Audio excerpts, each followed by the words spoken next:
नमस्कार, मैं हूं विशाल यादव। कभी प्रधानमंत्री नरेंद्र मोदी का इस्तीफा मांगते हैं, कभी अमित शाह को गुंडा कहते हैं, लेकिन आज अमित शाह को हत्यारा कह दिया है।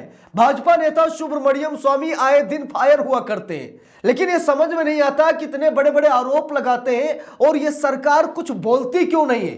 अभी हाल ही में जब प्रधानमंत्री नरेंद्र मोदी अपना 75वां जन्म दिवस मना रहे थे, उससे पहले ही सुब्रमण्यम स्वामी ने कहा कि अगर प्रधानमंत्री नरेंद्र मोदी इस्तीफा नहीं देते हैं अपने 75 साल की उम्र में, तो जबरन उनका इस्तीफा ले लिया जाएगा। अगर प्रधानमंत्री नरेंद्र मोदी स्वेच्छा से इस्तीफा नहीं देते तो और भी तरीके हैं, इनकी कुर्सी छीन ली जाएगी।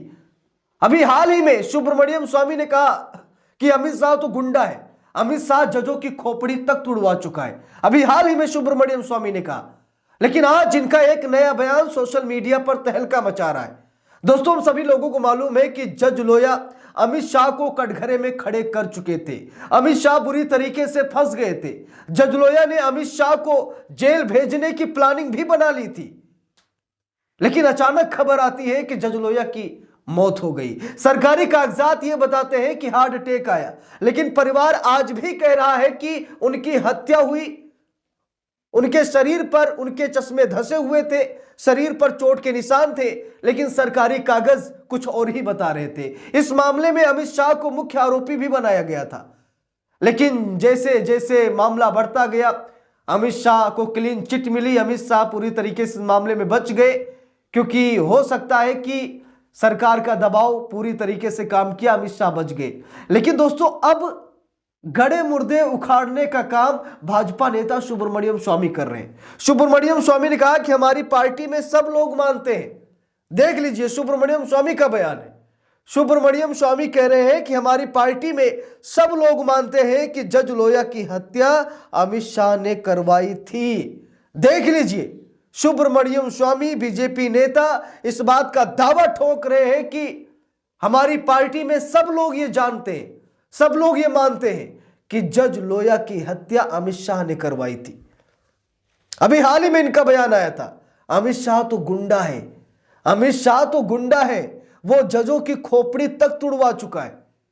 कई मौके पर प्रधानमंत्री नरेंद्र मोदी का इस्तीफा भी सुब्रमण्यम स्वामी मांग चुके हैं। यहां तक कि मोदी सरकार को चुनौती भी देते हैं, लेकिन समझ में यह नहीं आता है कि मोदी सरकार कोई कार्रवाई क्यों नहीं करती। क्या इस बात का डर मोदी सरकार को है कि चलिए अभी तो बोल ही रहे हैं, लेकिन सबूत तो नहीं दिखा रहे हैं, अगर हम कोई कार्रवाई करेंगे तो सुब्रमण्यम स्वामी कहीं कोई सबूत ना दिखा दे और बनी बनी सरकार पर संकट के बादल मंडराने लगे। क्या इस बात का डर प्रधानमंत्री नरेंद्र मोदी और अमित शाह को है?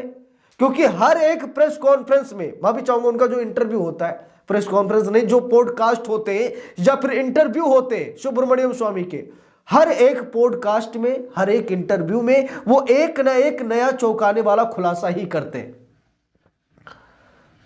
कई मौके पर वो प्रधानमंत्री नरेंद्र मोदी का भी इस्तीफा मांग चुके हैं। कई बार वो कह चुके हैं कि नरेंद्र मोदी को आरएसएस के मार्गदर्शन मंडल में अब चला जाना चाहिए। 75 साल की उम्र में कई बड़े बड़े नेताओं की राजनीति मोदी जी ने समाप्त कर दी, लेकिन आज बारी जब खुद की आ रही है तो भाजपा के संविधान में ऐसा कुछ लिखा ही नहीं है। अमित शाह से भी कई बार पूछा गया, यहां तक कि अभी हाल ही में अमित शाह बंगाल गए हुए थे और बंगाल में प्रेस कॉन्फ्रेंस के दौरान एक पत्रकार ने यह पूछा भी अमित शाह से कि 75 साल का जो फार्मूला था, क्या प्रधानमंत्री नरेंद्र मोदी, नाम तो नहीं लिया लेकिन संकेत वहीं पर था, कि क्या अभी भी ये कंटिन्यू रहेगा? जो 75 साल के नेता होंगे वो रिटायर होंगे? अमित शाह ने कहा, ये मेरी पार्टी का मामला है भैया, आप बंगाल देखिए हमारी पार्टी में क्यों घुस रहे हैं। यानी कि अमित शाह ने वहां भी जवाब नहीं दिया। कई बार अमित शाह से पूछा गया तो अमित शाह ने कहा कि भाजपा के संविधान में ऐसा कुछ लिखा ही नहीं है। जब भाजपा के संविधान में लिखा ही नहीं था तो मुरली मनोहर जोशी और लाल कृष्ण आडवाणी जैसे बड़े नेताओं की राजनीति क्यों समाप्त कर दी? कई ऐसे सवाल हैं जिसका जवाब अमित शाह नहीं देते हैं।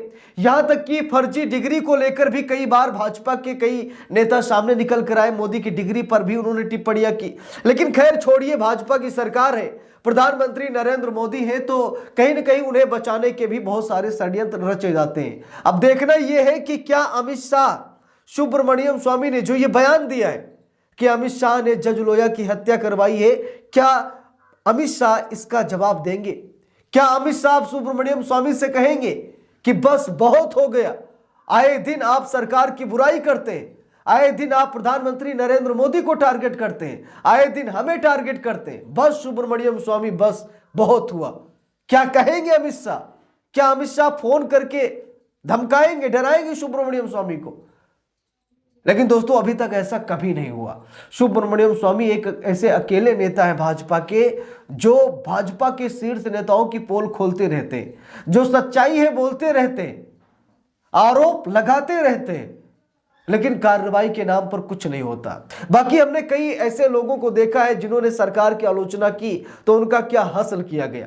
बात यहां पर जज लोया की ही नहीं है, बहुत ऐसे नौकरशाह हैं, बहुत ऐसे अधिकारी हैं, कई ऐसे जज हैं, कई ऐसे संवैधानिक पदों पर बैठे हुए लोग हैं जिन्होंने सरकार की चरण वंदना कबूल नहीं की।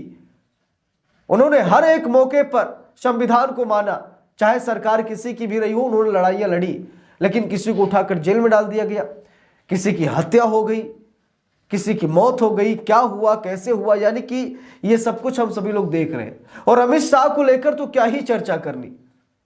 हम सभी लोगों ने महाराष्ट्र की राजनीति के चाणक्य कहे जाने वाले